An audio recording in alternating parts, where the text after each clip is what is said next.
সাংবাদিকদের পেশাগত দক্ষতা বাড়াতে ঢাকা রিপোর্টার্স ইউনিটি ডিআরইউকে সময় উপযোগী প্রশিক্ষণ সহ নানা পদক্ষেপ নেবার পরামর্শ দিয়েছেন দেশের বিভিন্ন ইলেকট্রনিক মিডিয়ার বার্তা প্রধানরা। সকালে ডিআরইউ কার্যালয়ে সংগঠনটির নেতাদের সাথে মতবিনিময় সভায় এ পরামর্শ দেন তাঁরা। দেশের রিপোর্টারদের সবচেয়ে বড় প্ল্যাটফর্ম ঢাকা রিপোর্টার্স ইউনিটির পথ চলা ৩১ বছর ধরে।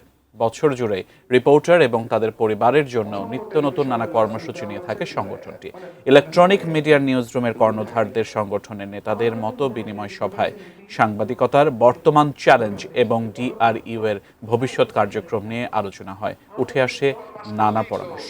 সাংবাদিকতার উৎকর্ষ সাধনে বাস্তবসম্মত নিয়মিত প্রশিক্ষণ আয়োজন সহ তথ্য প্রাপ্তির সুযোগ সম্প্রসারণ এবং সাংবাদিকদের স্বার্থ সংশ্লিষ্ট বিভিন্ন বিষয়ে নিজেদের মতামত ও পরামর্শ তুলে ধরেন টেলিভিশনের বার্তা প্রধানরা। এ সময় ডিআরইউতে একটি ইনস্টিটিউট এবং কমপ্লেক্স করার পরিকল্পনার কথা জানান সংগঠনটির নেতারা। ঢাকা রিপোর্টার্স ইউনিটির সদস্য পদ দেওয়ার ব্যাপারে আমার পরামর্শ খুব স্পেসিফিক, আরও সতর্ক হতে হবে। কারণ হচ্ছে যে একটা প্রতিষ্ঠানের প্রেস্টিজ ডিপেন্ড করে এই প্রতিষ্ঠানের নেতৃত্ব এবং কারা সদস্য তাদের উপরে। তো সেক্ষেত্রে দেখা যায় যে ঢাকা রিপোর্টার্স ইউনিটির সদস্যদের নিয়ে খুব আপত্তি আছে যে কারা সদস্য হয়, কিভাবে হয় এটা নিয়ে, এবং সদস্য সংখ্যাও এখন অনেক হয়ে গেছে। সুতরাং এখানে যদি বাছাইটা খুব ভালোভাবে না হয় তাহলে কিন্তু এই সংগঠনের সদস্য সংখ্যা হাজার হাজার ছাড়িয়ে লাখে পৌঁছাবে, কিন্তু ডিগনিটি হারিয়ে ফেলবে। সেই জায়গায় খুব সতর্ক দৃষ্টি দেওয়া প্রয়োজন বলে আমি মনে করি। বিশেষ করে যেই সংগঠনের বেসিক কোনো আয় নাই, আয় একেবারেই কম, কিন্তু খরচ বেশি। এক পিকনিকের আয়োজন করতে হলে 4000 লোকের পিকনিক যদি আপনারা করেন, সেটার অবস্থায় কি হয়। তো যাই হোক, আমার মূল কথা একটাই, যে পেশাজীবী সংগঠনগুলো, সাংবাদিকদের পেশাজীবী সংগঠনগুলো তাদের অবস্থান হারিয়েছে। সুতরাং একমাত্র আছে রিপোর্টার্স ইউনিটি। এইটার অবস্থান মর্যাদা রক্ষার দায়িত্ব আপনাদের হাতে। আমরা সেটা চাই যে আরেকটু ভালোভাবে সেই মর্যাদাকে আপনারা আপলোড করেন। বিভিন্ন সময় টেলিভিশন দেওয়া হয়েছে, সকল টেলিভিশনে লজিস্টিক্স সাপোর্টটা আসলে তত নেই, সেইভাবে সব কাভারেজ দেওয়া সম্ভব হয় না। আর যা এখন তো ধরেন নিউজ নিয়ে সবারই প্রতিযোগিতা আছে, এই জন্য এখানে সবসময় হয়তো ক্যামেরা পাঠানো হয় না, অনেক টেলিভিশনই পাঠাতে পারেন না। তা আমার একটা কাঞ্চন ভাইয়ের মতের সাথে আমি একমত যে এখানে যদি কোনো রকম করে দিয়ে একটা ব্যবস্থা করে আপনারা নিজস্ব ক্যামেরা দিয়ে, যেটা প্রধানমন্ত্রী প্রেস উইংস থেকে করা হয়, ওরকম একটা প্যানেল থেকে যদি আপনারা করে দেন, দুই একজনের বক্তব্য সহ একটা গুগল ড্রাইভে পাঠিয়ে দেন, আমরা তাৎক্ষণিকভাবে নিউজও ধরাতে পারবো। আমাদের ডিজিটাল প্ল্যাটফর্ম যাদের আছে তারাও কাজটা করতে পারে। আমার কাছে যে শব্দটি সবচেয়ে ভালো লাগছে, 31 বছর। এই 31 বছর যে আমারও হয়ে গেল এই একটি সংগঠনের মধ্যে, আমার সাংবাদিকতাটাকেও আমি আসলে এই সুযোগ একটা মাপার সুযোগ পেলাম। কাঞ্চন ভাই যে কথাটা বলছেন, এটার সাথে আমি একটু যোগ করতে চাই। যখন এই সংগঠনটি তৈরি হয় তখন কিন্তু একটা উদ্দেশ্য ছিল। সেই উদ্দেশ্য যে বাংলাদেশে এত সংগঠন তখন ছিল না। জাতীয় প্রেস ক্লাবে ছিল একমাত্র সংগঠন, এবং যারা তখন মেম্বার হতে পারেনি, নানা দুর্দশা ছিল, এবং এটাকে একটা ইনস্টিটিউট হিসেবে দাঁড় করানোর স্বপ্ন নিয়েই কিন্তু 95 সালে যাত্রা শুরু, এবং 96 সালে যখন প্রথম পুরস্কার হয়, এটাই 1 লক্ষ টাকা পুরস্কার ছিল রিপোর্টার্স ইউনিটির প্রথম বছরের জন্য। এবং আমরাও এখানে যখন রিপোর্টার হিসেবে ছিলাম তখন এই পুরস্কারের জন্য কিন্তু আমরা চেষ্টা করেছি, এবং এই পুরস্কার পেতে আমার অনেক সময় লাগছে। সে দীর্ঘ সময় আমার কম্পিটিশনের মধ্যে থাকতে হয়েছে। এবং আমার এই সংগঠন নিয়ে যে গর্বের জায়গাটা, সেটা হলো এই যে বাংলাদেশের মধ্যে এই একটি মাত্র সংগঠন, আমি যেটাকে মনে করি যে এখানে অ্যাক্টিভ রিপোর্টাররা এখানে কাজ করে, যেটা আর যতগুলি সংগঠন আছে সেখানে নানা জাতের মিশ্রণ আছে। যে আমি অনেক সংগঠনের মেম্বার হয়ে অনেক জায়গায় যেতে পারি না, লজ্জা লাগে, কারণ অনেককে চিনি না। কিন্তু এই একটা জায়গায় যে এতদিন পরে আমি আসার পরেও কিন্তু মনে হয় না যে কেউ অপরিচিত কোনো জায়গায়, এই কারণে যে আমার শরীরের মধ্যেও কিন্তু এই রিপোর্টিংয়ের সেই রক্ত বহমান। কাজেই আপনারা যে এইবার যে প্রতি বছর যখন ভোট চান আমাদের কাছে, আমরা যারা আসতে পারি না, যারা দুর্ভাগা, যে রিপোর্টার্স ইউনিটির যখন অনেক কিছুই তৈরি হয়েছে, যে যখন আমরা আসলে আসার সেই সুযোগটা আমাদের নাই, আমরা দূর থেকে অনুভব করার চেষ্টা করি। তো ভোট দেওয়ার সময় যখন কেউ ভোট চায় তখন কিছু আশার কথা বলে দিই যে আপনারা যদি যেতেন আগামীতে কিন্তু এরকম এরকম জিনিস একটা করার চেষ্টা করবেন।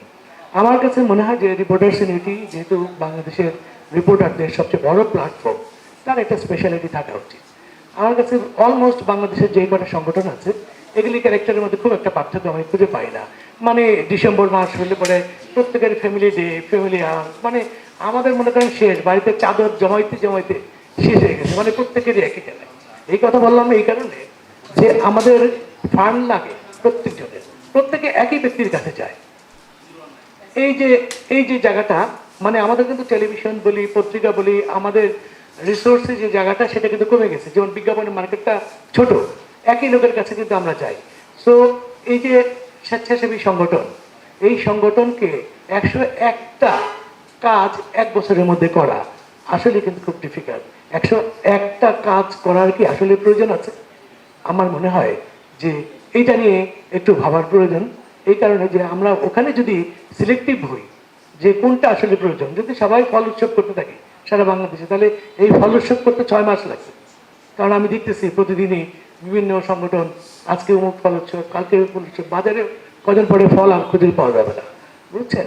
কিন্তু যেহেতু রিপোর্টার্স এটি রিপোর্টারদের তার পেশাগত উৎকর্ষতার সাথে এর জড়িত এবং তার চিন্তা চেতনাগুলি আলাদা।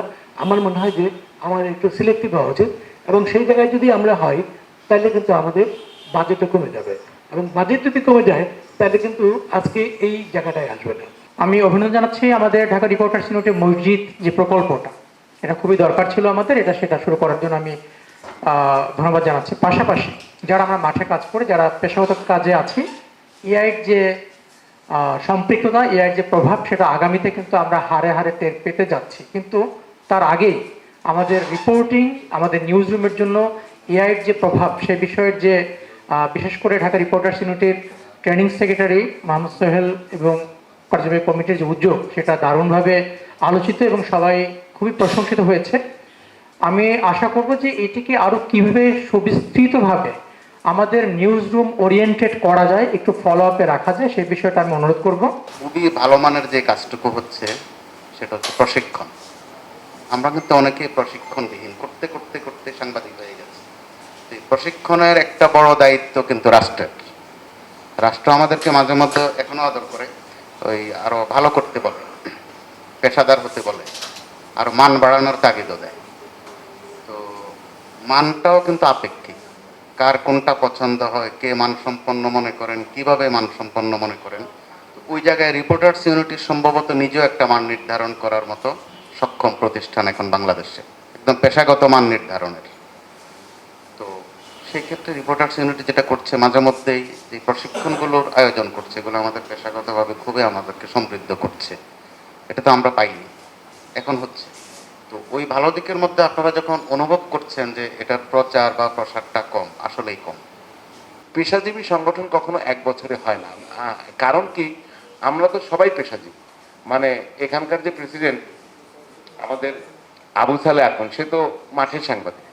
তো এই যে 1 বছরে এত কাজ করে, এর আগে বহুদিন বললাম যে এটা কি চাকরি নাকি, আপনারা সারা দিন এই কাজ করবেন? তাহলে তো রিপোর্টার্স ইউনিটি প্রেসিডেন্ট, সেক্রেটারি অথবা কর্মকর্তা হতে হলে তো চাকরির মতো হয়ে যায়।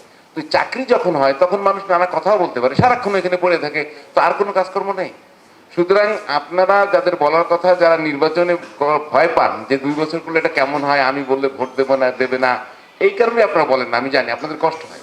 আমি এখানে অন্যান্য সংগঠন আছে আশপাশে, আমাদের আরেকটা সংগঠন আছে, সেটা 2 বছরই ছিল। তো 2 বছর থাকার পর সেটাকে টেনে ধরে 1 বছর আছে। আমি একটু সময় নিচ্ছি। আমি তখন সেই সংগঠনের crime reporting secretary, second time election করছি। তো সবাই মিলে এজিএমে বললো যে এটা তো 2 বছরই করা, 1 বছর হবে।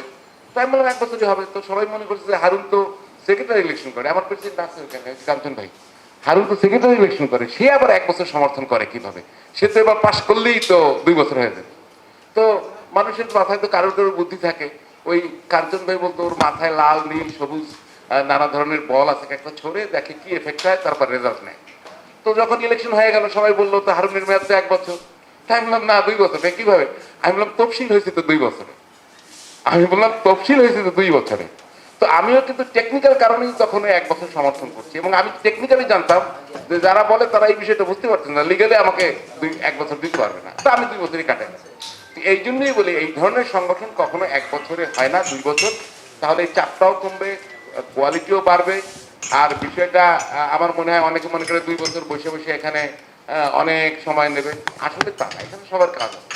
আপনার এই দাবিটা তোলেন, তাহলে আমি মনে করি রিপোর্টার কমিটি আরো এগোবে। এআই উপরে যে প্রশিক্ষণটা হয়েছে এটা অত্যন্ত সময় উপযোগী, এবং আমার আহ্বান থাকবে যে ঢাকা রিপোর্টার্স ইউনিটি তার সদস্যদের জন্য এটা কন্টিনিউয়াসলি চালু রাখবে। আর সন্তানদের জন্য অ্যাবাকাস এবং ইংরেজি ভাষার যে শিক্ষা, আসলে বাংলাদেশ তো এখন একটু ইস্টার্ন দৃষ্টিতে এগোচ্ছে, এই সময় যদি চাইনিজ ভাষাটা শেখা যায়, আর ইংরেজি তো সবসময় সেকেন্ড ল্যাঙ্গুয়েজ হিসাবে প্রায়োরিটিতে থাকবে।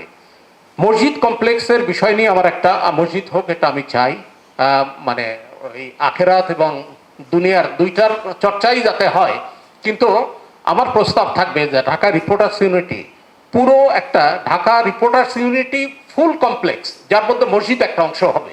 আমরা যদি এখন মসজিদের কোনো ফান্ড পাই, সেই ফান্ডটাকে যেরকম আমরা কাজে লাগাতে পারবো, সেটা টোটাল কমপ্লেক্সের সঙ্গেই মসজিদটাকে আলাদা করা, এবং একটা বৃহৎ কমপ্লেক্স থাকলে তার মধ্যে যদি মসজিদটাকে একটু আমরা আলাদা করে দেখি, আমার মনে হয় যে এটা আরো স্বতন্ত্র হবে এবং একটা ইউনিফাইড হবে। ঢাকা রিপোর্টার্স ইউনিটিকে আমরা স্বাবলম্বী একটি সংগঠন হিসাবে যেভাবে দেখতে চাই, যদি মসজিদ কমপ্লেক্স না করে Dhaka reporters unity complex with মসজিদ কমপ্লেক্স টোটালটা যদি একত্রে করা যায়, সেই ক্ষেত্রে রিপোর্টার্স ইউনিটি স্বাবলম্বী প্রতিষ্ঠান হবে এবং রিপোর্টারদের মানে কল্যাণে আরো অনেক বেশি ভূমিকা রাখতে পারবে। যে মানদণ্ডের কথাটি বলা হলো, যে সরকার সাংবাদিকতার একটা মানদণ্ড চায়, আমি মনে করি ঢাকা রিপোর্টার্স ইউনিটি এমন একটি মানদণ্ড স্থাপন করবে যেটা বাংলাদেশের জন্য একটা স্ট্যান্ডার্ড ফিক্স করে দেবে। 29 বছরে 29 দিন গ্যাপ হয়নি আমার ডিআরইউতে। 29 দিনে আমি এসছি ডিআরইউতে 29 বছরে। 1 সপ্তাহ হলো আমি এসছি, কিন্তু এই বছরই প্রথম আমার সাথে বেইমানি করলো বছরটা, যে আমি প্রায় 6 মাস কি 7 মাস পরে আমাকে আসতে হলো। ভারে বলেন, চাপে বলেন, কাজে বলেন, আমাকে কিন্তু আসার সুযোগ হয়নি, আসার সুযোগ দেয়নি। এই আজকে আসলাম 7 মাস পরে, যেটি আমার আবেগের জায়গাটাকে অনেকটা আমাকে বিক্ষত করেছে। তো হ্যাঁ, আমি জানি যে আবেদনটা আছে বলেই হয়তো আমাকে ডেকেছে, হ্যাঁ, সদস্য আছি বলে হয়তো আজকে ডেকেছে। তো স্মরণ করছি সেই 1998 সালে যখন মেম্বারশিপ পাই, সেই থেকে শুরু করে তারও আগে এবং তারও পরে যারা দায়িত্বে ছিলেন, যারা আমাদের সদস্য, তারা অনেকে আজ নেই। আমি তাদের স্মরণ করছি, তাদের রুহের মাগফিরাত কামনা করছি। আমার একটা লাইন মনে হয় যে দোকান, আমরা সবাই কথাটা শুনি যে দোকান তৈরি হচ্ছে ছোটখাটো 10 জন 15 জনের একটা সেক্টর, সেটাতে একটা অ্যাসোসিয়েশন করে ফেলা হচ্ছে। আমরা যেমন ডিআরইউর তো অন্য বিশাল বড় পরিসরে, কিন্তু ওরাও যখন যায়, ডিআরইউ যায়, এই কথাগুলো এই কারণেই শুনতে হয়। সো আমার কাছে একটা প্রস্তাব করা যায় কিনা যে এই যে ছোটখাটো সংগঠন করার আগে ডিআরইউ থেকে কোনো রকম উদ্যোগ নেওয়া যায় কিনা, যাতে এটা আমাদের পেশার মর্যাদা ধরে রাখার স্বার্থেই করা যায় কিনা, যে এরকম দোকান বলি বা সংগঠন বলি, এগুলা করার ক্ষেত্রে আমাদের এই সংগঠনের পক্ষ থেকে কোনো রকম একটা এমবার্গো বা ওদের সাথে কথা না বলে বা এরকম কিছু একটা করা যায় কিনা। ডিআরইউ সদস্যদের জন্য যতটুকু সহযোগিতা বা যতটুকু সুযোগ সুবিধা দেয়, সেটা আমি মনে করি বর্তমান বাস্তবতায় অনেক বড়। সেই বিবেচনায় যদি সদস্য চাঁদাটা, যেটা মাসিক বা বার্ষিক, সেটি একটু বাড়ানো যায় কিনা, এটা আপনারা বিবেচনা করতে পারেন। আর এর বাইরে যে কমপ্লেক্স বা যা কিছু ভাবা হচ্ছে, সেই জায়গাটায় আমার সাজেশন হচ্ছে যে ইনকাম জেনারেটিং ওয়ে আউট করতে হবে এই চাঁদাবাজি থেকে দূরে থাকার জন্য। বাচ্চাদের মধ্যে সংবাদ সাক্ষরতার বিষয়টা বোঝানোর চেষ্টা করবে, তাহলে আমরা টাই আপ করতে পারি। আমরা যদি আমাদেরকে রেডি করি যে আমরা 3টা বা 4টা সেশন করলাম, আমাদের বাচ্চারা আসলো, তাদের বাবা মারা যে রিয়েল নিউজ নিয়ে কাজ করে আর তার বাইরে যে ফেক নিউজ, এই দুটো পার্থক্য যদি তারা বোঝে, দেন আমরা তথ্য মন্ত্রণালয়ের সঙ্গে সেই আলোচনাটা করতে পারি যে আপনারা যদি সারা দেশব্যাপী এরকম একটা উদ্যোগ নেন, স্কুলে স্কুলে বাচ্চাদেরকে বোঝানো, তাহলে সেখানে রিপোর্টার্স ইউনিটি একটা পার্টনারশিপে আসতে পারে। এই মজু জার্নালিস্টদের একটা ট্রেনিং সেশনের ব্যবস্থা করতে পারেন। আমরা আসলে স্কিল খুঁজি, টেলিভিশন চ্যানেলে যারা আছে বা পত্রিকাগুলোও ডিজিটাল ফরম্যাটে চলে গেছে সবাই, এখন কিন্তু ডিজিটালকে আর ফেলে দেওয়ার মতো জায়গায় নাই। তো সেক্ষেত্রে স্কিল মজু জার্নালিস্টদের খুঁজে পাওয়া খুব কঠিন। তো সেক্ষেত্রে হয়তো রিপোর্টার সিউনিটি তখন একটা আলাদা ইনকাম সোর্সও তৈরি হবে, একটা সর্ট অফ অ্যামাউন্ট নিয়ে যদি তাদেরকে ট্রেনিং করা যায় তাহলে আমরাও সেখান থেকে পিক করতে পারবো। এটা একটা প্রস্তাবনা আমার থাকলো। আমরা যখন মাননীয় প্রধানমন্ত্রীর সাথে দেখা করেছি, কথা বলেছি, উনি বলছেন যে তোমরা জায়গাটা আগে বরাদ্দ নাও, এই জায়গাটা আমি উদ্বোধন করব। ইনশাল্লাহ আপনারা যে ডিআরইউ কমপ্লেক্স বলেছেন, আমরা তখন মাননীয় প্রধানমন্ত্রীর মাধ্যমে এটা আমরা উদ্বোধন করাবো এবং সেইটাই হবে ডিআরইউ কমপ্লেক্স, যার ভিতরে সব কিছু থাকবে।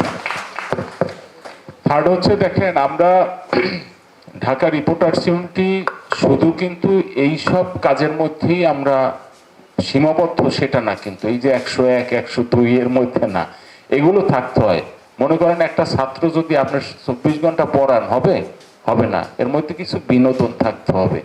এই ভালো কাজের মধ্যে, পড়াশোনার মধ্যে কিছু কর্ম আছে যেটা আমাদের বিনোদনের জন্য, অন্য কিছু না।